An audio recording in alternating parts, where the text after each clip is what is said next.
Hello guys, कैसी चल रही है आप लोग के जेएसएससी जेई की तैयारी। जेएसएससी जेई से रिलेटेड ही हम यहाँ पे कुछ बात करने के लिए आए हैं। जैसा कि आपको पता है कि जो एग्जाम है वो 26 जून को आ गया है डेट, इसका ऑफिशियल नोटिस, ठीक है। और सब बहुत लोगों को सबसे पहले तो ये कंफ्यूजन है कि 26 जून के बाद डेट एक्सटेंड होगा कि नहीं होगा, ठीक है। तो इसके बारे में हम डिस्कशन करने वाले हैं। साथ ही साथ कम समय में कैसे हम स्टडी करें ये पॉइंट डिस्कस करने वाले हैं। साथ ही साथ अगर हम जॉब कर रहे हैं, जैसे कि अगर कोई भी कंस्ट्रक्शन साइट पे अगर कोई जॉब कर रहा है तो वो लोग कैसे तैयारी करें उसके बारे में हम डिस्कशन करेंगे, ठीक है। और जनरल इंजीनियरिंग से रिलेटेड भी हम कुछ बात करेंगे कि उसका सिलेबस को हम कैसे खत्म करें या फिर कहां तक पढ़े ताकि हम एग्जाम में जाके क्वेश्चन उसका क्लियर कर पाए। तो ये सभी सवालों के जवाब हम आप लोगों को बताएंगे, ठीक है। सबसे पहले हम बात कर लेते हैं 26 जून का एग्जाम डेट को लेके। तो उसमें क्या है, ठीक है, 26 जून एग्जाम डेट निकला है आपका। अगर आपको ये कंफ्यूजन है कि एग्जाम एक्सटेंड होगा कि नहीं होगा, और बहुत लोगों को तो सबसे पहले ये कंफ्यूजन है कि एग्जाम देने के बाद कि अगर ज्वाइनिंग हो जाता है फिर भी वैकेंसी कैंसिल हो सकती है कि नहीं सकती है, ठीक है। तो यहाँ पे आप समझिए कुछ बात को। देखिए, सबसे पहला चीज तो एग्जाम होने के बाद वैकेंसी कैंसिल नहीं होगा, ये कम चांस है, ठीक है। क्योंकि इससे क्या होगा कि एग्जाम हो जाने के बाद अगर वैकेंसी कैंसिल हो जाती है तो इससे आयोग पे और सर गवर्नमेंट पे दोनों पे प्रेशर आएगा, ठीक है। कि एग्जाम लेने के बाद उतना स्टूडेंट का हर जगह सेंटर करने के बाद और एग्जाम कैंसिल होना और ज्वाइनिंग के बाद एग्जाम कैंसिल होना, ये तो कभी नहीं होगा, ठीक है। वो होता है बाई चांस होता है, जब बिना मतलब किसी वजह से, जैसे कि सरकार को में या फिर कोई पेपर लीक हो गया वगैरह हो गया, तो वो सब में आपका एग्जाम कैंसिल होगा, ठीक है। रही बात एग्जाम डेट एक्सटेंड का, तो देखिए आप 26 जून लेके एग्जाम का तैयारी करिए, ठीक है। ऐसा नहीं है कि आप 26 जून में भी, हमको नहीं लग रहा है कि आप 80% भी तैयारी कर पाएंगे। बहुत लोग, मतलब कुछ लोग तो कर ही लेंगे। तो ऐसा आप ये सोच के चले कि हमको 26 जून तक अपना सारा सिलेबस, सारा रिवीजन सब कुछ करके खत्म कर देना है, ठीक है। ऐसे तो मान लीजिए 7 दिन आप रिवीजन के लिए रखिए, जो लास्ट का मान लीजिए 26 जून को एग्जाम है तो उससे 7 दिन पहले से आपको रिवीजन स्टार्ट करना, ये बहुत जरूरी है, ठीक है। उससे पहले तक आपको सब सिलेबस खत्म करना होगा। 7 दिन के मतलब उससे पहले छोड़ के 26 जून से 7 दिन छोड़ के उससे पहले तक आपको सारा सिलेबस खत्म कर देना होगा, ठीक है। तो और उससे पहले अगर डेट एक्सटेंड भी होता है तो वहां पे आपको पता चल जाएगा कि डेट एक्सटेंड हुआ है कि नहीं हुआ है उससे पहले, ठीक है। तो अगर मान लीजिए किसी भी आप सिविल इंजीनियरिंग पढ़ रहे हैं, चाहे इलेक्ट्रिकल चाहे मैकेनिकल पढ़ रहे हैं, आप अगर पूरा सिलेबस एक बार खत्म कर दें तो क्या होगा कि आप आगे अगर 10-15 दिन एक्सटेंड भी होगा तो क्या होगा, आपको रिवीजन का समय मिलेगा। देखिए, अब आपको ये मान लेना है कि ये इस एग्जाम में हमको एक अपना सीट पक्का करना है, ठीक है। ये आपको अपने मन में एकदम बैठा लेना है। भले ही एग्जाम, सपोज दैट एग्जाम अगस्त में हो, जून में भी ना हो, जुलाई में भी ना हो, अगस्त में भी ना, अगस्त में हो, अगस्त में तो होगा ना ये एग्जाम। अगर वैकेंसी निकला है तो होना तय है, चाहे वो 1 महीना लेट हो चाहे कितना भी लेट हो। लेकिन ऐसा मान के नहीं चलना है। मतलब एग्जाम्पल के लिए हम बोल रहे हैं कि अगर सपोज दैट एग्जाम अगस्त में होता है तो क्या होगा, उससे तो आपको रिवीजन करने का समय मिलेगा। आपको एकदम निश्चित ये कर लेना है कि हमको अपना एक सीट जो है पक्का करना है उसमें, एग्जाम अब जब भी हो।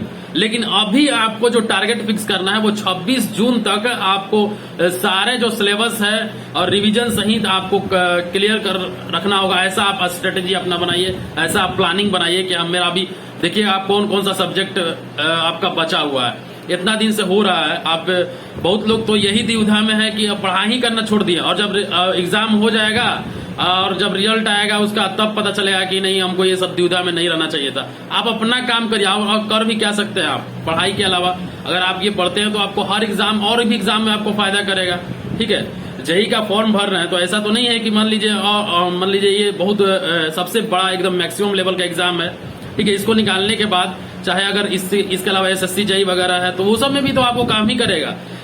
ऐसा तो नहीं है कि जैसे एसएससी जेई भरे होंगे और कोई एग्जाम नहीं भरेगा। और बाय द वे नहीं भी भरे हैं, अगर आप ये मान के चलें कि जैसे एसएससी जेई में हमको एक सीट पक्का करना है तो आप 26 जून तक अपना एक अल्टीमेट टारगेट लेके चलिए और उतना दिन तक ये देखिए कि कितना मेरा खत्म हो रहा है, हुआ है कि नहीं हुआ। और ये आप जरूर से जरूर कमेंट करके मुझे बताइए कि आप कितना % सिलेबस खत्म किए हैं। ईमानदारी से अगर पूरा सिलेबस को 100% ले लिया जाए तो आप सिविल, अगर आपका सिविल ब्रांच है तो सिविल में आप कितना % खत्म किए हैं, ठीक है। आप जनरल इंजीनियरिंग का बात करें तो उसमें आप कितना % खत्म किए हैं, नॉन टेक का बात करें तो उसमें आप कितना परसेंट खत्म किए, आप जरूर कमेंट करके बताएं कि कितना अपना ईमानदारी से कि कितना खत्म हुआ है, ठीक है।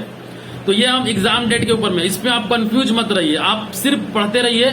26 जून तक एग्जाम होगा, ठीक है, ये अपना टारगेट मान के चलिए। अगर बाई द वे एक्सटेंड होता है तो आपके लिए वो क्या हो जाएगा, पॉजिटिव पॉइंट रहेगा, ठीक है। ठीक है, अब ये मत सोचिएगा कि हम कितना दिन तक पढ़े, देखिए कितना दिन तक पढ़िएगा, अगस्त तक पढ़िएगा, जुलाई तक पढ़िएगा, उसके बाद एग्जाम तो होना तय है, ये इसमें कोई भी दोहराई नहीं कि एग्जाम नहीं होगा, ठीक है। और जब क्या होगा कि आप यही सब दुविधा में रहिएगा और एग्जाम हो जाएगा तो आपको बहुत अफसोस होने वाला है, ठीक है। तो आप बिल्कुल से भी ये मत सोचिए, ठीक है। दूसरा चीज कि जो जॉब कर रहे हैं वो क्या करें, देखिए जो जॉब करने वाले ये बिल्कुल नहीं सोचे कि मेरा नहीं होगा। यहाँ पे क्या होगा, कंसिस्टेंसी, जो जब से फॉर्म निकला है, जनवरी से फॉर्म निकला है, तो जनवरी बीता, फरवरी, मार्च, अप्रैल, मई भी बीतने वाला है, ठीक है। तो मई ये 5 महीना में आप कितना पढ़ाई कर पाए ये देखिए, ठीक है। ऐसे में क्या होता है कि जो बैठ के भी स्टडी करते हैं, कोई लोग कंसिस्टेंस नहीं रह पाते हैं, तो कंसिस्टेंसी जो बना के रखेगा इतना दिन तक उसका सिलेक्शन तय है, ठीक है।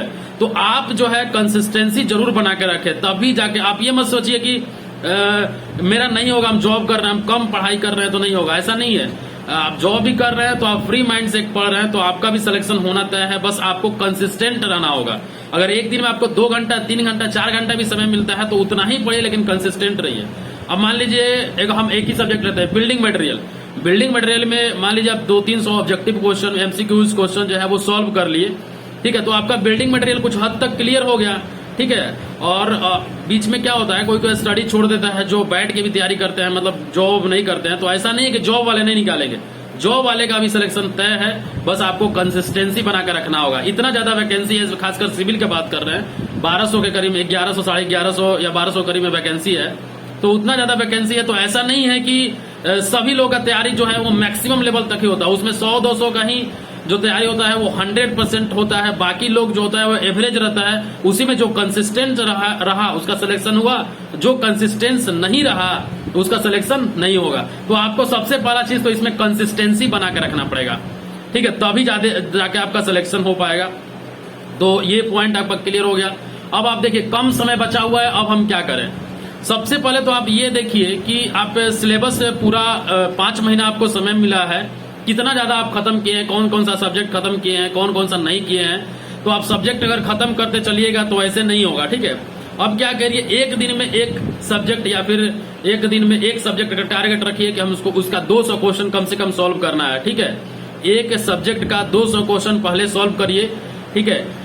कोई एक बुक से, ऐसा नहीं है कि एक बुक से कुछ सॉल्व किए 10 क्वेश्चन दूसरा बुक से सॉल्व किए, तो ऐसे में आपको बहुत ही दिक्कत हो जाएगा।